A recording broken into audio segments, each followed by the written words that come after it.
Bonsoir à tous, très heureux de vous retrouver. On va aborder un sujet un petit peu épineux, c'est de savoir à qui on écoute. C'est un sujet souvent excessivement important mais dont on n'a pas toujours conscience. Je vais déjà pour ça vous raconter une première histoire. Je vais faire appel à mon vécu tout simplement. J'ai découvert le marketing de réseau donc fin 92 grâce à une collègue de travail qui m'avait invité à découvrir ça. Donc j'ai découvert cet univers. Au fur et à mesure que j'ai commencé mon activité, je me suis aperçu que ma collègue de travail, en fin de compte, c'est quelqu'un qui, pour moi, ne m'inspirait pas. Donc ce que j'ai fait, j'ai regardé à qui il y avait qui pouvait m'inspirer au travers de ce qu'on appelle la upline. Son propre parrain qui était un leader lui aussi ne m'inspirait pas du tout. Il faut dire que c'était quelqu'un qui nous appelait tous les matins à 9 h pour voir ce qu'on avait fait et voir combien de points on avait fait. Donc pour moi je ne trouvais pas ça très inspirant dans une activité où on est censé être libre autonome. Et par contre son parrain à lui était un top leader et vraiment c'était le type de personne qui m'inspirait. Non seulement parce qu'elle avait de la réussite mais parce que c'était aussi une personne qui était humble, qui était sereine, c'était quelqu'un de très serein, de très paisible.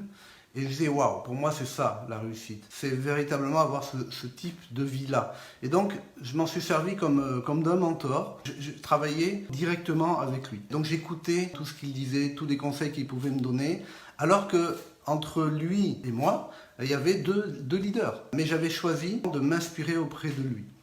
Et ça, c'est vraiment un point important que j'aborde là, c'est que souvent, je m'aperçois que des partenaires ne vont pas oser aller s'inspirer auprès de personnes qui les inspirent, mais vont agir comme s'ils étaient redevables envers les personnes qui sont dans leur upline. Combien de fois j'ai eu des partenaires, tu vois, ce que cette personne vit m'inspire pas, qu'est-ce que t'en penses, ainsi de suite. Je dis, va là où ça t'inspire, peu importe où c'est, mais va là où ça t'inspire. Et ça, c'est véritablement quelque chose d'important.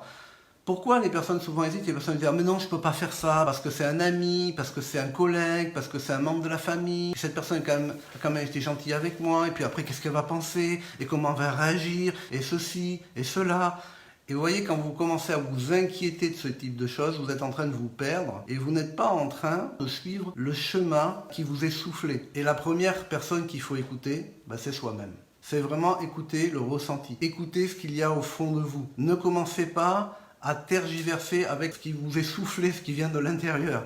Parce que, vous voyez, si j'avais fait 182, j'aurais dit non, mais je ne peux pas faire ça à ma collègue de travail, quoi. Puis en plus, c'est quand même un leader. Puis je ne peux pas sauter non plus, et puis aller directement m'inspirer top leader, alors qu'entre les deux, il y a deux leaders, quoi. Qu'est-ce qu'ils vont penser? Qu'est-ce qu'ils vont dire? Et comment ça va se passer?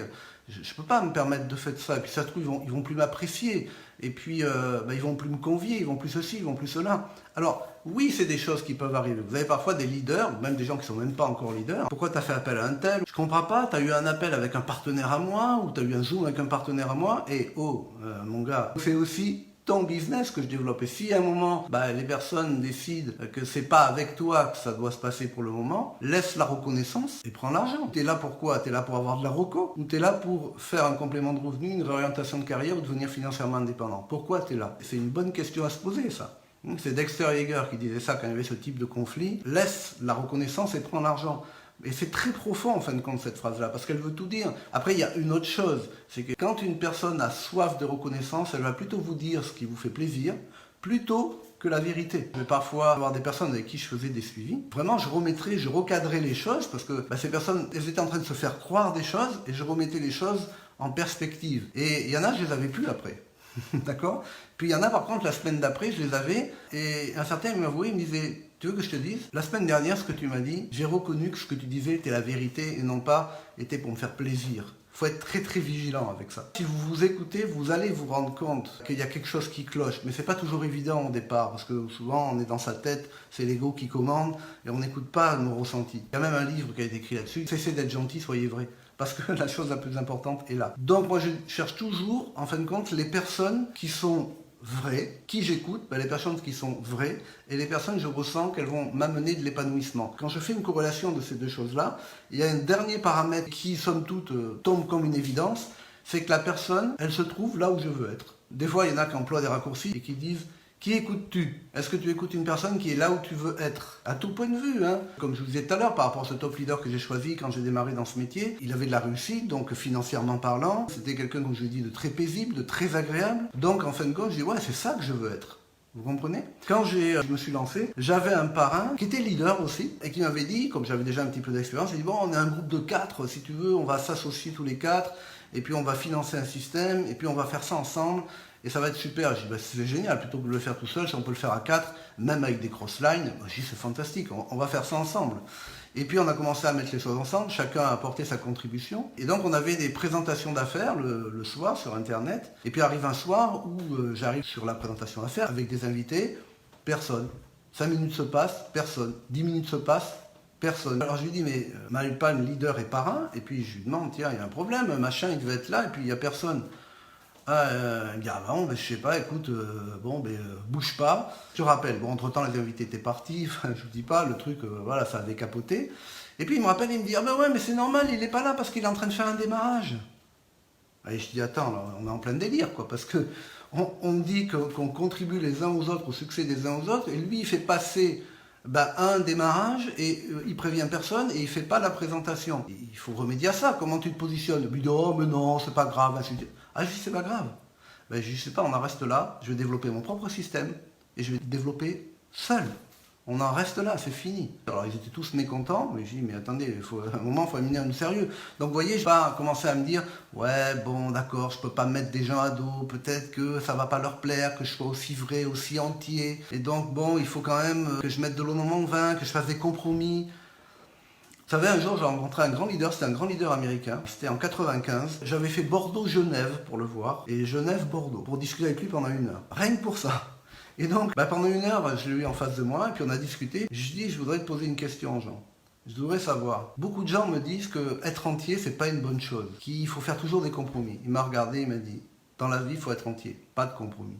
Les compromis t'amènent toujours à négocier avec toi. Ayez le courage, en premier, de vous écouter vous. Qui j'écoute? Vous. Écoutez-vous à vous. Écoutez ce que vous ressentez. Si à un moment vous ressentez un malaise quelconque, ne laissez pas les choses s'installer et ne vivez pas dans ce malaise. Nous sommes dans une activité où nous sommes tous autonomes. Nous avons la libre liberté d'entreprendre. C'est pas pour rentrer dans des contraintes. Donc si quelque chose ne vous convient pas, faites-en part. Et si vous ressentez qu'il n'y a pas d'amélioration et que c'est pas par là que ça doit passer, choisissez-vous quelqu'un, regardez où se trouve cette personne. Est-ce qu'elle est là où vous voulez être? Et ensuite, copier, dupliquer. Parce qu'il y a le système qui va se dupliquer, mais il y a aussi l'état d'esprit. Vous n'allez pas dupliquer une personne, vous ne pouvez pas dupliquer une personne, on est tous uniques. Mais l'état d'esprit dans lequel les choses sont mises en œuvre, vous pouvez. Donc vous vous écoutez d'abord à vous, vous regardez les choses qu'elles sont, et ensuite vous choisissez, et personne n'a rien à vous dire par rapport à ça. Encore une fois, vous êtes libre, vous n'êtes plus dans un système hiérarchique quelconque, vous n'êtes plus là pour faire plaisir à Tata Jojo, ou à votre collègue de travail, ou à votre ami d'enfance, ou je ne sais quoi qu'est-ce encore.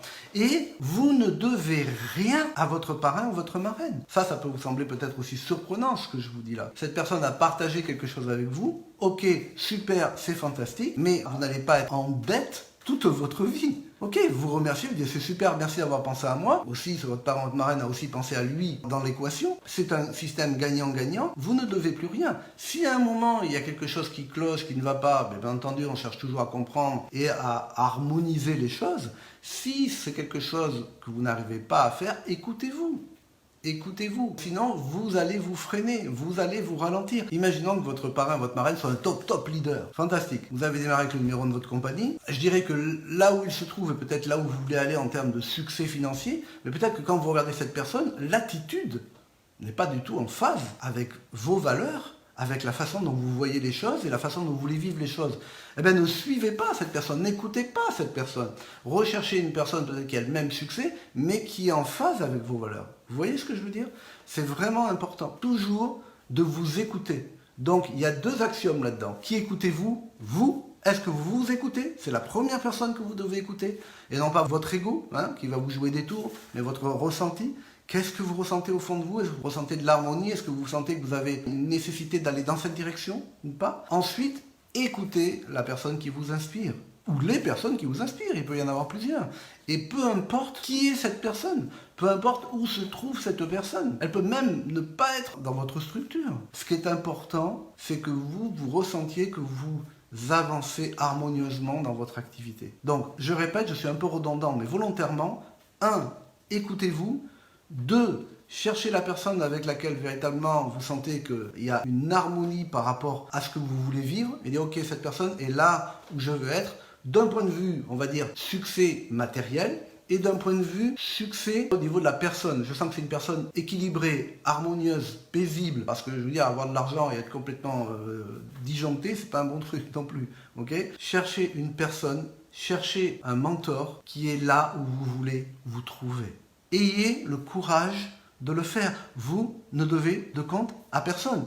Et si parmi les personnes qui me regardent ce soir, il y a des partenaires à moi et qui disent « Ah ouais, bon Jean-Marc, je peux parce que j'aurai envie de... » Eh bien faites-le, je m'en fous. Moi tout ce que je veux, c'est que vous ayez du succès. Ce que je veux, c'est que vous vous épanouissiez dans votre activité. C'est ça qui est super important. Parce que plus vous allez vous épanouir, mieux ce sera. Le but, c'est pas d'être la référence. Le but, comme je vous l'ai dit tout à l'heure, c'est de permettre aux personnes d'avoir une vie riche et harmonieuse. Et le reste, on s'en fout. C'est ce que je voulais partager avec vous ce soir. N'hésitez pas à partager vos sentiments par rapport à ça. J'aime bien vous lire et vous répondre derrière. Donc, n'hésitez pas à me dire comment tout ça vous parle. Est-ce que c'est des situations que vous avez déjà vécues? Est-ce que vous êtes prisonnier dans une de ces situations? Comment vous percevez les choses? Faites-moi part que moi je vois que ça vous apporte quelque chose aussi. J'ai été heureux de partager ça avec vous. Je vous souhaite une activité super épanouissante et harmonieuse. Pour moi, c'est toujours ma priorité. Et je vous assure que le reste, ça suivra absolument tout seul. Voilà. À très bientôt.